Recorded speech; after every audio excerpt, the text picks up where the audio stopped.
Welcome back mga kababayan dito sa aking YouTube channel. For today's video ay pag-uusapan natin ang katanungan ni kabayan. Ang sabi niya dito, kabayan, high school graduate lang ako. Mabibigyan ba ako or may chance ba akong makapagtrabaho sa Poland?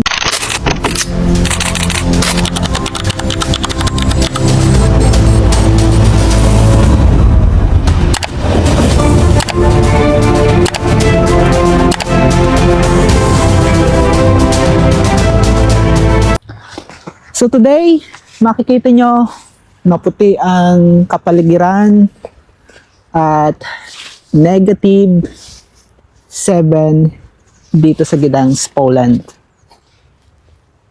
So ganito ang realidad sa Poland sa mga panahong ito or sa mga sandaling ito kung makikita nyo.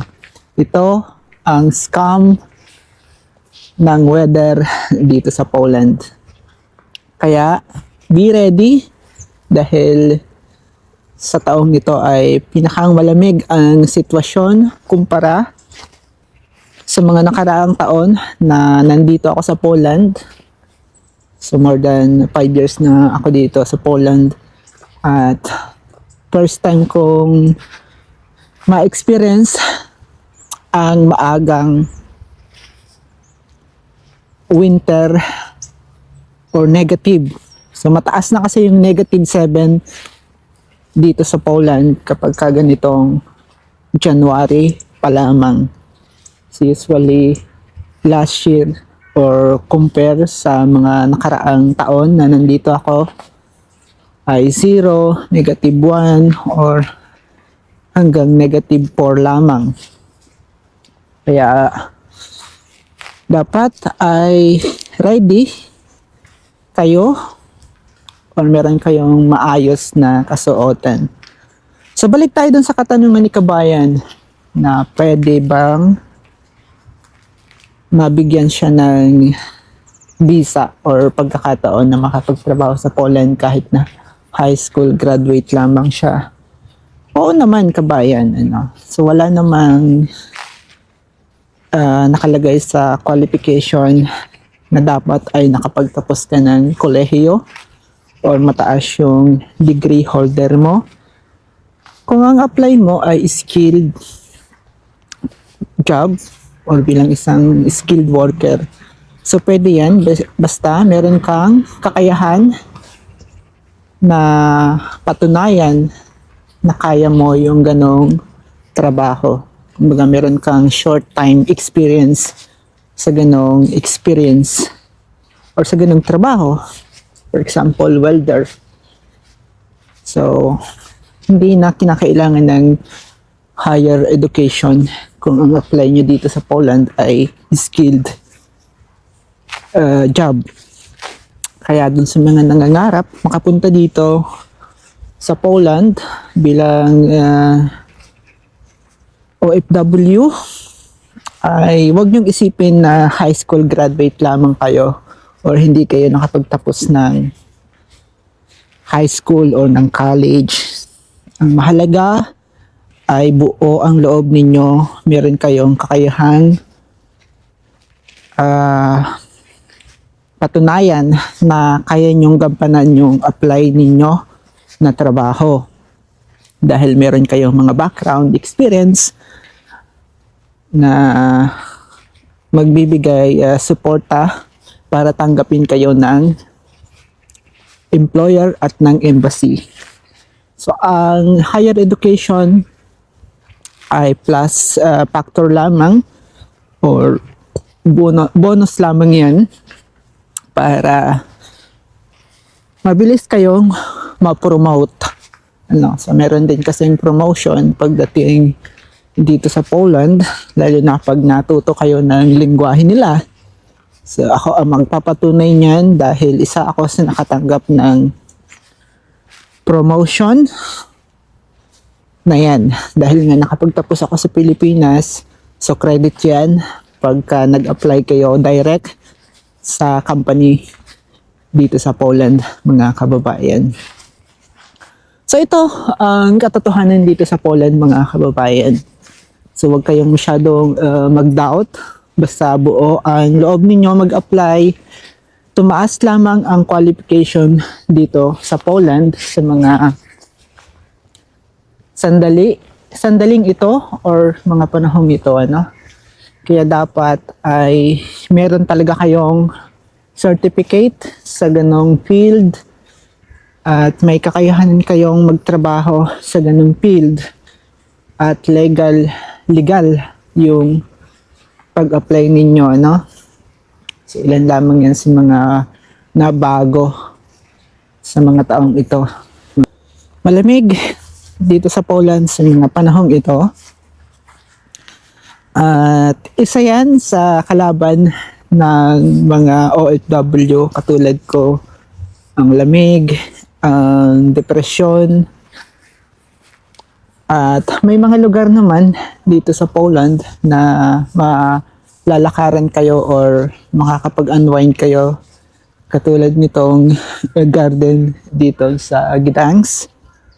So may mga ilang puno din na berde pa. So hindi lahat ng puno ay nagiging stick yung sanga. So may mga ibang uri ng pine tree na hindi nagiging yung mga sanga nila, ano, katulad nitong nakikita nyo. So nakikita nyo sa likuran ko maputi, snow yan. Ito under nito brown, under the tree. Ano, ilan lang yan sa mga ideas na pwede nyo makita sa mga videos ko, mga kababayan. Lakad-lakad lang ako kasi nga day off ko ngayon at bukas ay sasabak na naman si kabayang Adrian sa trabaho. O ito, makikita nyo, galing ako dun sa ilalim ng puno na yon. At paglabas ko, maputi na naman. Puro snow yan. At yung ibang part ay ice na. So ilan yan sa mga maaari nyong makasalamuha kapag ka nandito na kayo sa Poland, ano. Basta magpatuloy lang kayo, huwag kayong mag-doubt. Alam ko yung iba ay nahihirapan sa pagkuha ng working visa, ng working permit, dahil nga sa pagtaas ng qualification ng Poland Embassy or ng gobyerno ng Poland para sa mga foreign worker. At yan ay challenging talaga para sa mga kababayan nating nangangarap pumunta dito sa Poland para makapag-trabaho or makabisit or maging isang student. Ang tanging advice ko, magtiyaga kayo. Tiyagain ninyo kasi ako bilang isang OFW ay nagtiyaga din ako ng mga panahon na katulad ninyo akong nangangarap pa lamang pumunta dito sa Poland. Hanggang sa ngayon, more than 5 years na si kabayan Adrian dito. At hindi pa ako nakakauwi ng Pilipinas. Pero tuloy-tuloy pa rin yung kwento ng buhay ko dito sa Poland. Marami nang nangyari at nabago dito sa Poland. Marami na ring nagbago sa Pilipinas, for sure. Dahil nga napakabilis ng panahon, napakabilis ng oras, hindi natin namamalayan ay napakarami nang nagbago. Marami na ring hindi tayo namamalayan. Especially yung buhay at pagbabago sa ating bansa kasi nga malayo ako sa Pilipinas at tanging social media lamang ang basihan ko para kumustahin ang mga mahal ko sa buhay. Kaya pagdating sa Poland, mga kababayan, yung mga nandito na, yung mga kakarating pa lamang, so ito yung realidad. So kinakailangan ninyong mahalin yung trabaho ninyo unang-una rin. Tanggapin ninyo yung pagbabago sa buhay ninyo. Mahalin ninyo yung mga local people katulad ng pagmamahal nyo sa kapwa natin Pilipino. I-accept ninyo yung changing ng culture. Alam ko hindi madali pero kinakailangan yung gawin yan para tumagal at talagang makapag-adjust kayo sa ganitong klase ng bansa. So, paiba-iba ang weather dito or paiba-iba ang klima na isang malaking challenging sa mga OFW na katulad ko. So yan yung mga ma-share ko sa inyo dahil nga na-experience ko yan mga kababayan. Hindi yun madali. Sa una ay naging challenge yung kwento ng pagtatrabaho ko dito at napakahirap din ng mga na-experience ko ng mga panahong iyon dahil nga wala rin akong alam. First time kong mag-abroad. First time kong na-experience ko nitong klima. At syempre, hindi lahat ng makakasalamuha mong mga kababayan ay okay. Yung iba ay talagang ida-down ka kahit na alam na nilang down ka na. So may mga ganong pangyayari na may experience ninyo. Kaya nga, ang sabi ko sa inyo, mahalin ninyo yung local people dito, katulad ng pagmamahal ninyo sa kapwa natin Pilipino, dahil baka sila yung makakatulong at makakapagbigay sa inyo ng maayos na buhay dito sa Poland, So ilan lamang yan sa mga tips at ideas na talaga namang ma-experience ninyo yan at ma-share ko naman sa inyo. Dahil nga hindi ganun kadali yung buhay dito sa Poland sa katulad nating taga Pilipinas.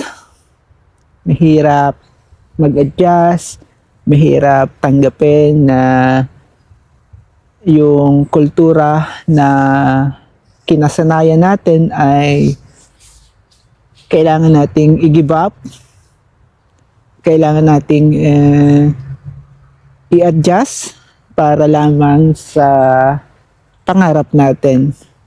Meron ding mga sitwasyon na kailangan nating i-give up yung mga mahal natin sa buhay, yung mga nakilala nating tao sa Pilipinas, yung mga naging parte ng buhay natin sa Pilipinas, kinakailangan nating i-give up yan para lang tumagal at magpatuloy ang kwento ng buhay dito sa Poland or sa abroad. Pare-pareho lang dito sa Europe, especially dito sa Central Europe. Yung klima, yung tao, at nagkakaiba lang sila ng attitude syempre at ng pananaw. Pero yung lugar, yung style ng kapaligiran ay pareho lamang yan mga kababayan. At ang kagandahan kapag ka nandito na kayo sa Europe or sa Schengen country, syempre yung bonus ay makakapag-travel kayo sa iba't ibang Schengen country. No? So unang-una yan. Pero kinakailangan nyo munang i-survive yung ganitong klima. Mag-practice kayo kahit na 30 minutes or 1 hour sa labas, basta meron kayong maayos na kasuotan at makakasurvive kayo sa ganitong klima. Makikita ninyo frozen yung kapaligiran. So ito ay maliit na lake or sapa-sapa kung tawagin dyan sa Pilipinas para dun sa mga Katagalugan. At namulat ako sa Tagalog na language or dialect, Kaya yung mga Bisaya. So hindi ko alam kung anong tawag ninyo sa ganitong sapa-sapa. So ilan lamang yan sa mga tips ko sa inyo mga kababayan. At kung meron kayong mga katanungan sa buhay Poland, so pwede kayong mag-iwan ng message, mag-comment sa iba't ibang social media account ko.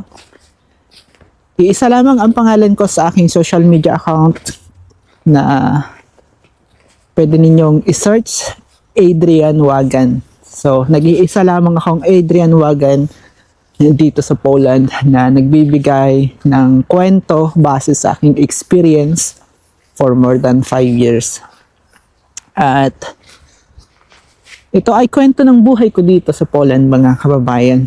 Ito ay hindi pagmamalaki or pagmamayabang sa inyo. Itong mga ganitong video ay ginagawa ko para magkaroon ng ideas. Siyempre yung mga nagnanais pa lang pumunta dito at nangangarap pa lang na makapagtrabaho dito. Kumbaga, nag-start pa lang yung pangarap nila. Subukan ninyo, huwag kayong mawalan ng pag-asa.